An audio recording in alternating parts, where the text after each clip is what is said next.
জুলাই গণ অভ্যুত্থান আমাদের একদিকে যেমন আনন্দের,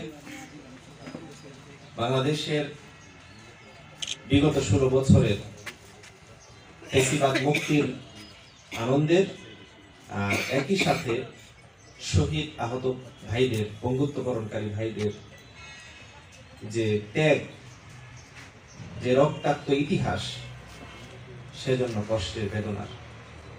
আমি শুরুতেই আল্লাহ রাব্বুল আলামিনের কাছে দোয়া করছি, কারণ একমাত্র আল্লাহ রাব্বুল আলামিনই পারেন আমাদের কষ্ট দূর করে দিতে।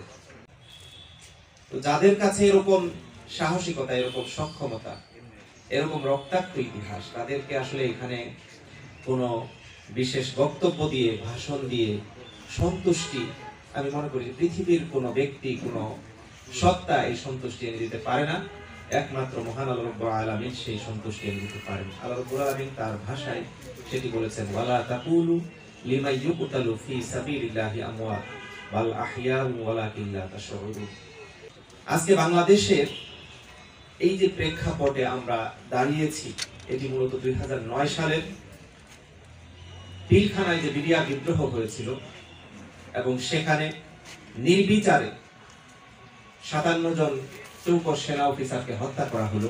তার মধ্য দিয়েই এই জুলাই গণ অভ্যুত্থানের বলা যায় যে স্পিরিটটা শুরু হয়েছিল সেখান থেকে। বাংলাদেশটাকে একটা করদ রাজ্যে পরিণত করা হয়েছিল। এদেশের স্বাধীনতা, সার্বভৌমত্বকে অন্য একটি দেশের কাছে বিক্রি করে দেওয়া হয়েছিল। এদেশের মানুষের চিন্তা চেতনা নিয়ে বেঁচে থাকার, স্বাভাবিকভাবে জীবন পরিচালনা করার যে ওয়ে, সেটাকে রুদ্ধ করে দেওয়া হয়েছিল। মানুষের কথা বলার থেকে শুরু করে সকল ধরনের অধিকার যা আছে সবকিছু বন্ধ করে দেওয়া, নস্যাৎ করার জন্য কিন্তু 2009 সালের সেই বিডিআর বিদ্রোহের দিনই উদ্যোগ নেওয়া হয়েছিল। আমি বিশেষভাবে বলবো যে আমাদেরকে আমাদের এই চেতনার মূল্যায়ন করতে গেলে, আমাদের এই চেতনা নিয়ে কথা বলতে গেলে, সেই 9 সাল থেকে আজ পর্যন্ত যারা শহীদ হয়েছেন, যারা আহত হয়েছেন, যারা পঙ্গুত্ববরণ করেছেন, যারা জুলুমের শিকার হয়েছেন, কারা রুদ্ধ থেকেছেন, বিশেষ করে আমাদের এখানে সম্মানিত নেতৃবৃন্দ, বিশেষ করে ছাত্র নেতৃবৃন্দ প্রায় প্রত্যেকেই একটি কথা বলেছেন, সেটি হলো যে ট্যাগিং এর রাজনীতির শিকার হয়েছে। আমি মনে করি যে সেই বিষয়গুলোকে সব সময় সামনে রাখা দরকার এবং আমাদেরকে আলোচনার সময়, আমাদের পর্যালোচনার সময়, লেখনীতে, ফেসবুকিং, সোশ্যাল মিডিয়ার যে কোনো স্টেটাসে এই বিষয়গুলো উল্লেখ করা জরুরি। বাংলাদেশ ইসলামী ছাত্র শিবির আপামর জনতার কাছে দাবি রাখছে শুধুমাত্র এটাই, এই দেশ থেকে যে রেজিমের আমরা পতন ঘটিয়েছি, এই রেজিম আর পুনঃপ্রতিষ্ঠা হওয়ার কোনো সুযোগ আমরা দিতে চাই না। সম্মানিত বন্ধুরা, বাংলাদেশে এই রেজিমের পতন হয়েছে, কিন্তু তাদের চিন্তাধারার কিন্তু পতন পুরোপুরি হয় নাই। এখনো অসংখ্য মানুষ আছেন যারা আওয়ামী ফ্যাসিবাদী চেতনাধারী হিসেবে পরিচিত এবং তারা এখনো এই সমাজে বসবাস করছে। তারা আমাদের কেউ ভাই, কেউ আমাদের বন্ধু, কেউ আমাদের প্রতিবেশী, কেউ আমাদের আত্মীয়। আমি বলবো, ইসলামী ছাত্র শিবির যে পন্থায় কাজ করে চলেছে সেটি হলো মানুষের অন্তরকে পরিবর্তন করে দিতে হবে। আমরা সহিংসতা নয়, বরঞ্চ শান্তির বার্তা, কোরআনের বার্তা মানুষের কাছে পৌঁছে দিতে চাই।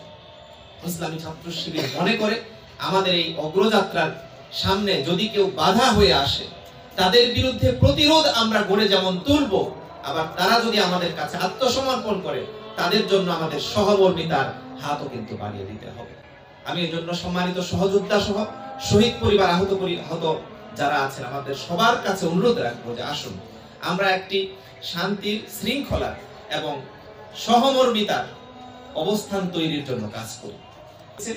যে পর্যন্ত এই শহীদ ভাইদের, আহত ভাইদের বিরুদ্ধে যারা অবস্থান নিয়েছিল, গুলি চালিয়েছে, বুলডোজার চালিয়েছে, গাড়ি চালিয়ে দিয়েছে তাদের উপর দিয়ে, তাদের বিচার যে পর্যন্ত না হবে, সেই পর্যন্ত আসলে আমাদের এই শহীদ ভাইদের, আহত ভাইদের, পঙ্গুত্বকরণকারী ভাইদের সাথে তামাশা বলবো আমরা একটা।